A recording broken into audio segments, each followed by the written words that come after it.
Hello friends, आज हम fair play chapter की एक्सरसाइज करेंगे। फेयर प्ले हनीशकल बुक का 7th चैप्टर है और ये मुंशी प्रेमचंद ने लिखा है। मुंशी प्रेमचंद ने इसको हिंदी में लिखा था पंच परमेश्वर के नाम से। अब इसको रिटॉल्ड करके दोबारा इंग्लिश में ट्रांसलेट किया गया है। तो आइए करते हैं फेयर प्ले चैप्टर की एक्सरसाइज। 91 पेज पे A portion match the sentences under 1 with those under 2। दो पोर्शन दे रखे हैं 1 और 2। 1 और 2 के सेंटेंसेज को हमने मैच करना है। तो पहले हम सेंटेंसेज के मीनिंग जान लेते हैं। Jumman and Alagu were the best friends. Jumman और अलगू दोनों अच्छे मित्र थे। Jumman's aunt transferred her property to him. Jumman की आंट ने अपनी प्रॉपर्टी उसके नाम कर दी थी, जुम्मन के। The aunt decided to appeal to the panchayat.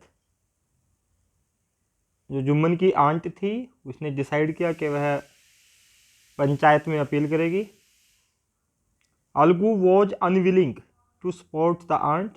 Unwilling, इच्छा न होना। अलगू की इच्छा नहीं थी कि वह अपने आंट को सपोर्ट करे। Jumman was very happy to hear Alagu's name as head punch.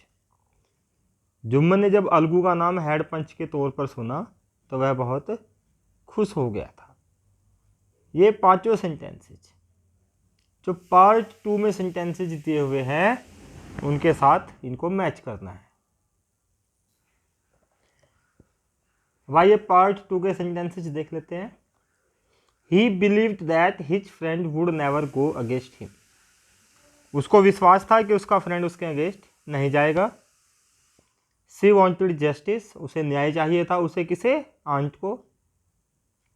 In the absence of one the other took care of his family. एक की अब्सेंस में दूसरा उसके फैमिली की केयर करता था। मतलब कि जब एक मित्र अलगू या जुम्मन में से कोई भी एक बाहर चला जाता था तो दूसरा उसके फैमिली की पूरी देखभाल करता था। The condition was that he would be responsible for her welfare.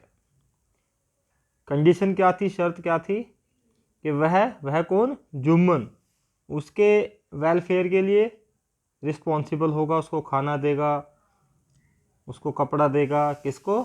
Aunt को। The bond of friendship between him and Jumman was very strong.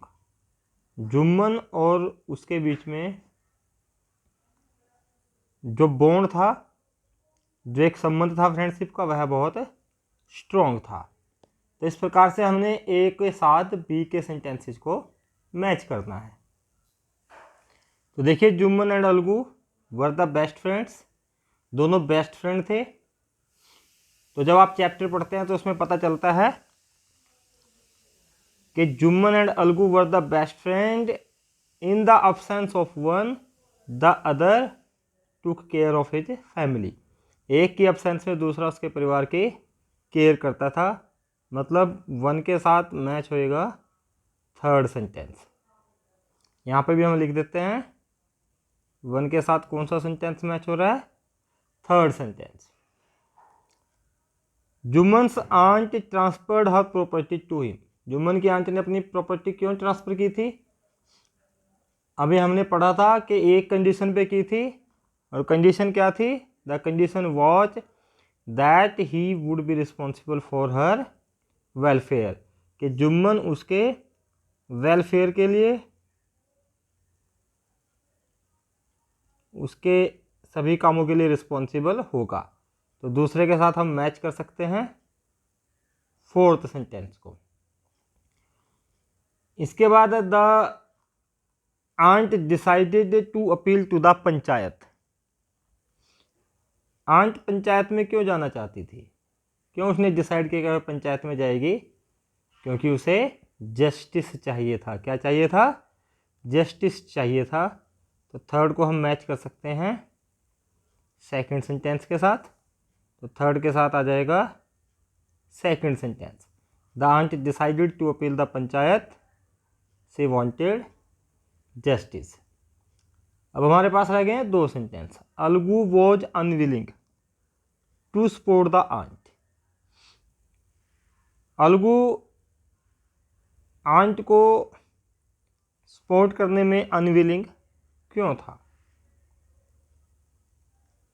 क्योंकि जब अलगू के पास आंट गई थी तो अलगू ने कहा था कि मैं जुम्मन का फास्ट फ्रेंड हूँ, अच्छा मित्र हूँ, तो मैं आपका साथ नहीं दे पाऊँगा। और सेंटेंस कौन सा इसके साथ मैच हो रहा है? The bond of friendship between him and Jumman was very strong. ये बात अलगू ने आंट को कही थी, इसलिए 4th सेंटेंस मैच होता है 5th के साथ। यहाँ पे मैं 5th भी लिख देता हूँ। Jumman was very happy to hear Alagu's name as head panch. Jumman बड़ा खुश हुआ था कि भाई अलगू का नाम हेड पंच के तौर पे आया। क्यों हुआ था वह खुश? क्योंकि उसको ऐसा लगता था कि अब अलगू उसके खिलाफ नहीं जाएगा, क्योंकि अलगू तो उसका मित्र है, इसलिए वह खुश हो गया था। तो 5th के साथ आप मैच करेंगे 1st सेंटेंस। कैसे? ही believed that his friend would never go against him. उसको विश्वास था कि उसका मित्र उसके अगेंस्ट नहीं जाएगा। तो 5th के साथ हम यहाँ पे मैच कर दिया 1। तो 1st के साथ आप 3rd सेंटेंस मैच करेंगे, 2nd के साथ 4th, 3rd के साथ 2nd, 4th के साथ 5th और 5th के साथ 1। इस प्रकार से ये हमारा 1st क्वेश्चन हो गया है। बी क्वेश्चन है who said this to whom and why. ये कुछ सेंटेंसेस दिए हुए हैं, ये कौन कहता है और किसको कहता है और क्यों कहता है, यह हमें बताना है। तो सबसे पहला है my wife knows best how to run the house. मेरी पत्नी जानती है कि घर को कैसे चलाना है। तो ये पहला सेंटेंस है और ये सेंटेंस जुम्मन कहता है। और जुम्मन किसको कहता है? जुम्मन अपनी आंट को ये सेंटेंस कहता है। आंट को ये सेंटेंस कब कहना पड़ा उसे? जब उसकी आंट ने उसको कहा। क्यों कहा? जुम्मन अपनी आंट को इसलिए कहता है क्योंकि जब उसकी आंट ने उसको कहा था कि उसे वह एक मंथली अलाउंस दे, हर महीने भत्ता दे, ताकि वह अपनी सेपरेट किचन रख सके, तब जुम्मन ने कहा था कि मेरी वाइफ जानती है कि घर को कैसे चलाना है, इसलिए इसकी ज़रूरत नहीं है। तो पहला सेंटेंस जुम्मन ने अपनी आंट को कहा। But is it right my son to keep mum. Mum होता है साइलेंट होना, बिल्कुल चुप रहना। And not say what you consider just and fair. क्या यह बात सही है कि तुम चुप रहो और वह बात ना कहो जो बिल्कुल सही है, फेयर है और उपयुक्त है, जस्ट है? जब आंट अलगू चौधरी के पास जाती है और कहती है कि जुम्मन मेरे साथ बुरा बर्ताव करता है, और अलगू आंट को कहता है कि मैं आपका साथ नहीं दे सकता, Algu was unwilling to support the aunt. Algu aunt को सपोर्ट करने में अपनी अनिच्छा जाहिर करता है। और अलगू ये भी कहता है कि the bond of friendship between him and Jumman was very strong, कि भाई उसके और जुम्मन के बीच में तो बहुत ही गहरा संबंध है, वो फ्रेंड हैं दोनों। तब ये बात आंट अलगू चौधरी को कहती है। तो ये बात किसने कही? ये लाइन आंट ने कही। किसको? आंट टू अलगू चौधरी, क्योंकि अलगू चौधरी ने आंट को मना कर दिया था कि वह उसका साथ नहीं दे सकता। तब आंट उसको ये बात कहती है। वट हैव यू टू से इन योर डिफेंस। तुम अपने डिफेंस में क्या कहना चाहोगे? जब अलगू को आंट हेड पंच चुन लेती है, तब अलगू ये बात जुम्मन से कहता है कि अगर तुम्हें अपने डिफेंस में, अपनी सफाई में कुछ कहना है तो तुम कह सकते हो। तो ये बात अलगू जुम्मन को कहता है। I can't pay you a penny for the rest beast you should me. जो तुमने मुझे इतना बेकार सा बीस्ट पशु बेचा है उसके लिए मैं तुम्हें कुछ भी नहीं पे करूंगा। अब बीस्ट किसने बेचा था? बैल किसने बेचा था? बैल अलगू ने समझू साहू को बेचा था।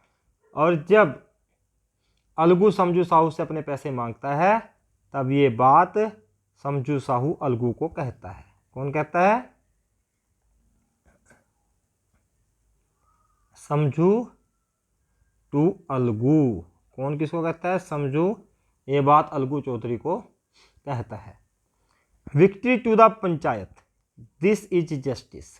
ये पंचायत की जीत है, यही न्याय है। ये बात अलगू चौधरी कहता है। और क्यों कहता है? इसलिए क्योंकि जुम्मन ने बिल्कुल सही निर्णय दिया था। लेकिन अलगू ये बात चिल्ला करके कहता है, तो इसका मतलब है कि अलगू टू ऑल। अलगू ये बात वहाँ पर प्रेजेंट सभी लोगों को कहता है। हमने बी पोर्शन भी एक्सरसाइज का कर लिया। सी पोर्शन है आंसर द फॉलोइंग क्वेश्चंस। ये क्वेश्चंस हमने अलग से वीडियो में कर लिए हैं। अब हम आगे के क्वेश्चन की ओर बढ़ते हैं। पेज नंबर 92 पे वर्किंग विथ लैंग्वेज ये क्वेश्चन है, replace the italicized portion of each sentence below with a suitable phrase from the box. Make necessary changes wherever required. कि कुछ नीचे सेंटेंसेज दिए हुए हैं और उनमें कुछ वर्ड कैसे हैं? तिरछे हैं। जैसे यहाँ पर है साइलेंट, रिमेन साइलेंट, तिरछे वर्ड हैं।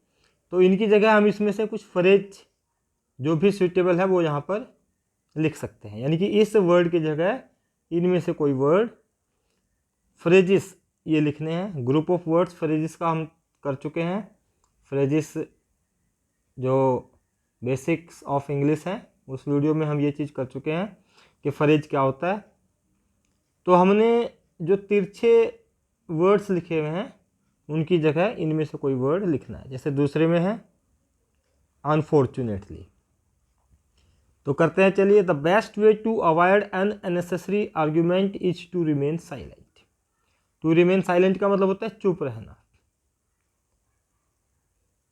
कि अनावश्यक रूप से आर्ग्यूमेंट करना, किसी के साथ बहस करना, उससे बचने का सबसे बढ़िया तरीका क्या है? चुप रहना। तो यहाँ पर इसमें अगर हम मीनिंग देखें, लुक आफ्टर का मतलब देखभाल करना होता है, स्वेलो निगलना, मेक इट अप सहमति बनाना, किसी चीज़ के निष्कर्ष पे पहुँचना, कीप मम। कीप मम का मतलब क्या होता है? साइलेंट रहना। तो to remain silent, remain silent को हटा करके हम उसकी जगह एक वर्ड लिख सकते हैं कीप मम। और क्या कह सकते हैं? The best way to avoid an unnecessary argument is to keep mum. दूसरा अनफॉर्चुनेटली। अनफॉर्चुनेटली दुर्भाग्य से। अगर हम फ्रेज देखें इसका तो इसमें से आता है as ill luck would have it. Ill luck बुरा भाग्य होना। तो अनफॉर्चुनेटली की जगह हम क्या यूज कर सकते हैं? As ill luck would have it. दूसरे में हम ये यूज कर सकते हैं और क्या बोलेंगे? As ill luck would have it the train I was trying to catch was cancelled. कि मेरा दुर्भाग्य था, जो ट्रेन में पकड़ने जा रहा था वो क्या हो गई?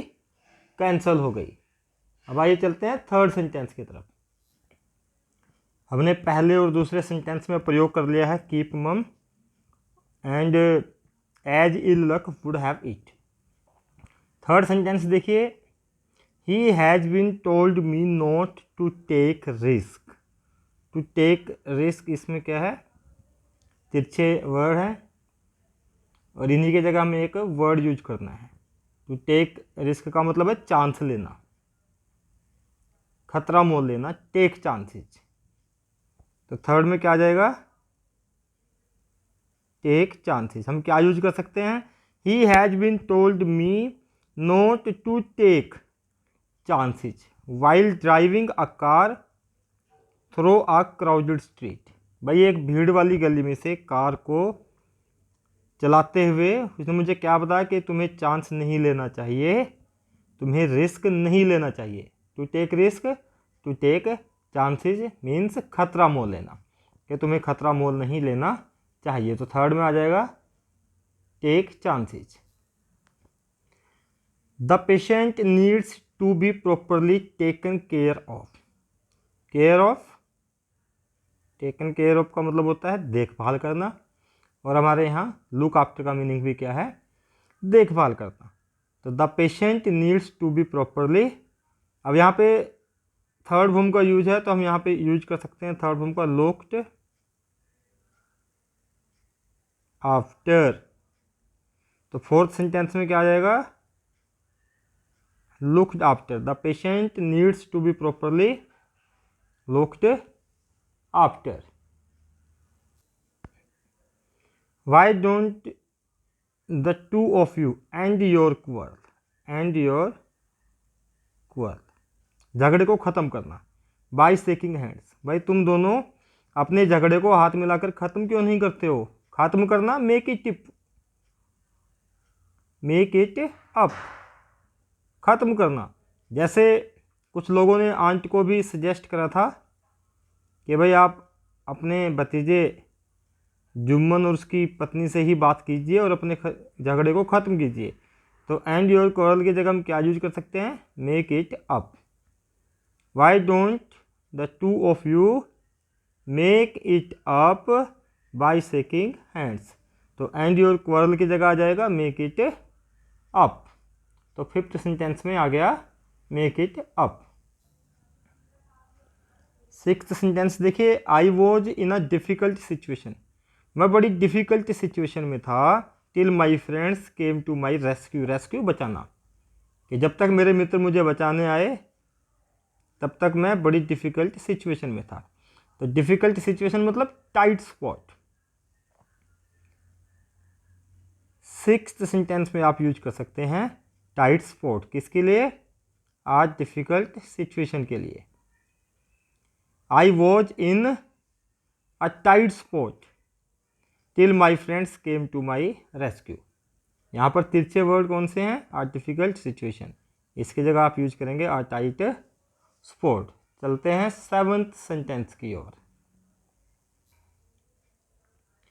When I saw a pile of dirty dishes, जब मैंने डर्टी गंदे डिशेज का एक पाइल देखा, ढेर देखा, आई फेल्ट वेरी डिसअपॉइंटेड, मैं बहुत उदास हो गया या उदास हो गई। यानी कि दिल बैठ जाना, उदास हो जाना, दिल बैठ जाना कि भाई मेरा तो, जब मैंने बर्तनों के ढेर को देखा मेरा तो दिल ही बैठ गया, माई हार्ट सैंक। तो 7 के लिए आप यूज कर सकते हैं माई हार्ट सैंक, लेकिन यहाँ पर आप सैंक की जगह सैंक्ट यूज करेंगे, और यहाँ पे यूज कर सकते हैं माई हार्ट सैंक, कि भाई मेरा दिल जो है वो बैठ गया। तो आप 7th की जगह माई हार्ट सैंक का यूज करेंगे, क्योंकि यहाँ पर डिसपॉइंटेड है, सेकंड फॉर्म का यहाँ पे यूज किया गया फेल्ट। तो यहाँ पे आप करेंगे my heart sank, SUNK, my heart sunk, कि मेरा दिल भी बैठ गया इतने बर्तनों को देख करके। I will examine the matter carefully before commenting on it, मैं इस समस्या के ऊपर कमेंट करने से पहले इसको केयरफुली एग्जामिन करूँगा, यानी कि इसकी पूरी गो थ्रू, इसको पूरी तरह से जांच पड़ताल करना, एग्जामिन करना, जांच पड़ताल करना। और उसके लिए हमारे पास वर्ड है गो इनटू। तो 8वें में आप यूज कर सकते हैं आई विल गो इनटू। तो एग्जामिन की जगह आप यूज करेंगे गो इनटू द मैटर, कि मैं पूरे मैटर में बड़ी जांच पड़ताल करूंगा, गो इनटू पूरा उसको अच्छे से निरीक्षण करूंगा इस पे कमिट करने से पहले। They criticized him in the meeting, but he accepted without protest all of the criticism. They criticized him, उन्होंने उसकी पूरी आलोचना की इन द मीटिंग में, but he accepted without protest all the criticism, लेकिन उसने सारी बात को ऐसे ही स्वीकार कर लिया। तो एक्सेप्टेड मतलब विदाउट प्रोटेस्ट, बिना किसी विरोध के, बिना किसी प्रोटेस्ट के बात को एक्सेप्ट करना, स्वेलो करना। स्वेलो का मतलब ऐसे निगलना होता है, लेकिन यहाँ पर होता है कि कुछ वर्ड ही बाहर नहीं निकाला, कोई विरोध ही नहीं किया। तो इसमें आप ही स्वेलोड क्या यूज करेंगे, ही स्वेलोड ऑल द क्रिटिसिज्म, यानी कि एक्सेप्टेड से लेके और प्रोटेस्ट की जगह आप एक वर्ड यूज कर सकते हैं स्वेलोड। तो 9th में आ जाएगा swallowed. I will free me from worry to know that I had done nothing. भाई मैंने कुछ ऐसा कुछ नहीं किया तो मैं अपने आप को चिंता से मुक्त रखूँगा। फ्री मी, तो लास्ट में तो एक ही रहता है, ईच वंस कॉन्शियंस। तो वंस की जगह आप यहाँ पे माई का यूज करेंगे, क्योंकि ये सेंटेंस में यूज करना है हमें, ईच माई कॉन्शियंस। तो फ्री की जगह फ्री मी फ्रॉम वरी की जगह आप यूज करेंगे ease my conscience. I will ease my conscience to know that I had done nothing. 10वें में आप किसका यूज करेंगे, ईज माई कॉन्शियंस। इस प्रकार से हमने ये सेंटेंसेज में सारे फ्रेजल वर्ब यूज कर लिए हैं। पेज नंबर 93 पे B portion, look at the following phrases and their meanings, use the phrases to fill in the blanks in the sentence given below. नीचे कुछ सेंटेंसेज दिए हुए हैं, इन फ्रेजेस को आपने उन सेंटेंसेज में फिल करना है। पहले इन फ्रेजेस के मीनिंग देख लीजिए। सेटअप, पुट इन प्लेस और स्टार्ट, किसी चीज़ की शुरुआत करना या किसी चीज़ को स्टार्ट करना, सेटअप उसका मतलब होता है। सेट असाइड, सेव और keep for a particular purpose. Set aside किसी चीज़ को सेव करना, एक पर्टिकुलर पर्पज के लिए, किसी उद्देश्य के लिए किसी चीज़ को बचाना, रखना, सुरक्षित करना। सेट डाउन, राइट और रिकॉर्ड। सेट डाउन का मतलब है किसी चीज़ का रिकॉर्ड रखना, रिटन में रखना, यानी कि लिख करके रखना। Set out, start on a journey, एक यात्रा शुरू करना। जब आप किसी जर्नी पे जाते हैं तो आप लिखते हैं set out. Set in, begin and seem likely to continue. Set in का मतलब कोई काम शुरू करना और उसको कंटिन्यू रखना। अब देखिए पहला सेंटेंस ब्लैंक के साथ दिया हुआ है, why don't you dash your ideas on paper. तुम अपने आइडियाज को पेपर पे क्यों नहीं लिखते। यानी कि लिखना, किसी चीज़ को रिकॉर्ड में रखना, उसके लिए हमारे पास एक वर्ड है, यहाँ पर एक फ्रेज है सेट डाउन, राइट और रिकॉर्ड। तो यहाँ पे आएगा सेट डाउन। सेट डाउन का मतलब किसी चीज़ को पेपर पे लिखना, रिकॉर्ड में रखना। A fund has been dash for the soldiers families. Soldiers, सैनिकों की फैमिली के लिए एक फंड क्या किया गया है,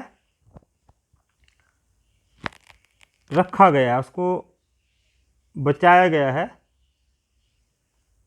तो इसके लिए हमारे पास क्या आएगा, सेटअप, पुट इन प्लेस और स्टार्ट। भाई सैनिकों के लिए किसी फंड को जो है क्या किया गया है, सेटअप किया गया है कि ये फंड जो है सैनिकों के लिए यूज किया जाएगा। सेटअप मतलब पुट इन प्लेस। नेक्स्ट है we should dash a little money every month. हमें हर महीने थोड़ा सा पैसा बचाना चाहिए, और बचाने के लिए क्या है, सेट असाइड, सेव और keep for a particular purpose. Particular purpose के लिए पैसा बचाना, तो हर महीने हमें जो है पैसा बचाना चाहिए। इसके लिए आप यूज करेंगे सेट असाइड। यानी कि सारे के सारे फ्रेजल वर्ब सेट से ही शुरू हैं, लेकिन डाउन लगाने से मीनिंग अलग होता है, अप लगाने से अलग और असाइड लगाने से अलग, और मीनिंग यहाँ पर दे दिए गए। नेक्स्ट है you should buy some woollens before winter dash. भाई इससे पहले कि सर्दियाँ शुरू हों आपको कुछ ऊनी कपड़े खरीद लेने चाहिए। तो शुरू होने से क्या मतलब है, set in, begin and seem likely to continue. Set in का मतलब होता है शुरू होना। और आगे कंटिन्यू, यानी कि सर्दी आएगी तो आगे कंटिन्यू भी रहेगी। लास्ट है, they dash on the last stage of their journey. उन्होंने कब अपनी यात्रा शुरू की, last stage of their journey. तो यहाँ पे आप यूज करेंगे set out, start on a journey. तो इसके लिए क्या यूज होएगा, दे सेट आउट, यानी कि वो चल पड़े। कब चल पड़े, on the last stage of their journey, जब उनकी जर्नी लास्ट स्टेज पे थी, वहाँ से भी उन्होंने अपने आप को शुरू कर दिया, अपनी यात्रा शुरू की। इस प्रकार से हमने फ्रेजल वर्ब ब्लैंक्स में फिल कर दिए हैं। आई होप कि आपको ये भी अच्छे से समझ में आ गया होगा। आपके हनीशक्ल बुक के पेज नंबर 94 पर यस और नो में कुछ ऑप्शन दिए गए हैं। आप यस भी कर सकते हैं, नो भी कर सकते हैं, ये डिपेंड करता है आपके ऊपर। Work in small groups, ask your partner to the questions given below, if possible ask him her a reason for saying yes और नो, then tick yes no whichever is proper. यानी कि आप अपने फ्रेंड से, अपने partner से पूछ सकते हैं कि आप ये काम करते हैं या नहीं करते हैं, और यस नो पूछने के बाद उससे आप आंसर भी पूछ सकते हैं कि आप ऐसा क्यों करते हैं। आपका फ्रेंड हिम हर यानी कि लड़की भी हो सकता है और लड़का भी। Do you have a separate room for sleep and study, आप अपने फ्रेंड से पूछ सकते हैं क्या तुम्हारे पास सोने के लिए, स्टडी करने के लिए सेपरेट रूम है। अगर आपके पास है तो आप यस लिखेंगे, नहीं है तो नहीं। जैसे मेरे पास स्टडी करने के लिए मेरे पास सेपरेट रूम है तो मैं यस लिख सकता हूँ। आप नो भी लिख सकते हैं अगर आपके पास सेपरेट रूम नहीं है। Would you prefer to live in a joint family, क्या आप ज्वाइंट फैमिली में रहना पसंद करते हैं। ज्वाइंट फैमिली संयुक्त परिवार, जिसमें father, mother, grandfather, grandmother, uncle, aunt सब रहते हैं। तो आप उसमें अगर पसंद करते हैं तो आप यस पे टिक करें, नहीं करते हैं तो नो पे टिक करें। और क्यों नहीं करते हैं ये कारण आप अपने फ्रेंड को बता सकते हैं। जैसे मुझे ज्वाइंट फैमिली में रहना अच्छा लगता है, ये मैं अपना विचार बता रहा हूँ। आप नो भी कर सकते हैं अगर आपको अच्छा नहीं लगता है। Do you get on with people, do you like the area you live in.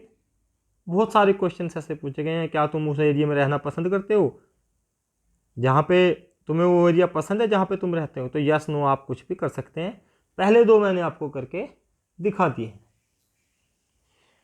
Page number 95 पे भी हैं। Do you find the place over crowded, क्या तुम्हें ओवर क्राउडेड प्लेस मिला है कभी, यस नो, जहाँ पे ज़्यादा भीड़ रहती हो। तो आप यस कह सकते हो क्योंकि आपके स्कूल में बहुत ओवर क्राउडेड होता है स्कूल। बस स्टैंड पे आप जाते हो। Do you use public transport, क्या आप पब्लिक ट्रांसपोर्ट यूज करते हैं। रोडवेज की बस हो गई, पब्लिक ट्रांसपोर्ट जैसे ऑटो हो गया, आप घर आने जाने के लिए उसका यूज करते हैं तो यस लिख सकते हैं, नहीं तो आप नो करेंगे अगर आप पेरेंट्स के साथ जाते हैं। Would you like a vehicle of your own, क्या तुम्हें अपना व्हीकल पसंद है कि तुम्हारे पास भी एक व्हीकल हो, यस नो आप कर सकते हैं। डू यू लाइक रीडिंग, क्या आपको पढ़ना अच्छा लगता है, तो आप यस नो, अच्छा लगता है आप यस कर सकते हैं, नहीं लगता आप नो कर सकते हैं। Would you like to be a teacher, doctor, engineer, architect, इनमें से क्या बनना पसंद करोगे, अध्यापक, डॉक्टर, इंजीनियर या फिर आर्किटेक्ट। जो भी आपको पसंद है आप उसमें से वह ऑक्यूपेशन, वह प्रोफेशन बता सकते हैं। तो ये क्वेश्चन आप खुद करेंगे। पेज नंबर 95 पे है। Your teacher will speak the words listed below, right against each a word of opposite meaning. नीचे कुछ वर्ड्स दिए हुए हैं, जैसे लिक्विड का अपोजिट होता है उल्टा, विलोम, सॉलिड। एक चीज़ लिक्विड है जैसे वाटर लिक्विड है, और वुड सॉलिड होती है। हार्ड कोई चीज़ सख्त होना, सॉफ्ट मुलायम होना। तो ऐसे ही आपने इनके अपोजिट लिखने हैं। ओल्ड का अपोजिट बन जाएगा न्यू। वेट का, वेट होता है गीला, ड्राई सूखा। ओपन खुला, क्लोज्ड बंद। ब्लंट मंदबुद्धि आप बोल सकते हो, जिसको कुछ ना आता हो। और शार्प तीव्र। ब्लंट धीमा, शार्प तीव्र। फॉरगेट भूल जाना, फॉरगेट का उल्टा क्या होता है, रिमेंबर। याद रखना। आई होप आपको पूरी एक्सरसाइज समझ में आ गई होगी। अगर अभी तक आपने मेरे चैनल को सब्सक्राइब नहीं किया है तो इसे सब्सक्राइब कर दें, वीडियो को लाइक करें, शेयर करें और कमेंट बॉक्स में कमेंट अवश्य लिखें और बेल आइकन बटन को ज़रूर प्रेस करें ताकि आपको आने वाले वीडियोज़ के नोटिफिकेशंस मिलते रहें। Thank you, have a nice time.